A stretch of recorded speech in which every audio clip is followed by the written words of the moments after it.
চুল কাটার সাথে সাথেই ওটা সোনায় বদলে যায়। মেয়েটির এই জাদু শক্তি দিয়েই এই কাপড়টি আরোগ্যবতী হয়ে গিয়েছে। কিন্তু মেয়েটি এসবের কিছুই জানতো না। মেয়েটি এটাও জানতো না যে বাস্তবে তার বাবা মা তাকে চুরি করে এনেছিল। আসলে মেয়েটির আসল মা ম্যারি খুব দয়ালু ছিল।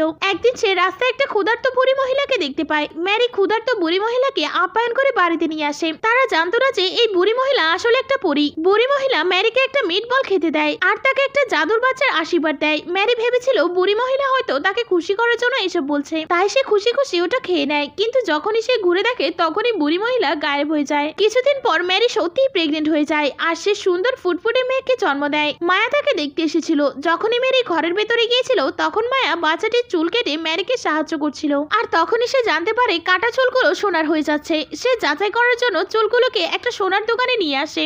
দোকানি জানায় এগুলো আসল সোনা। পরের দিন মায়া বাচ্চাটির জন্মদিন পার্টিতে ইলেকট্রিক কাট করে দেয় আর অন্ধকারের মধ্যে বাচ্চাটিকে চুরি করে নেয়।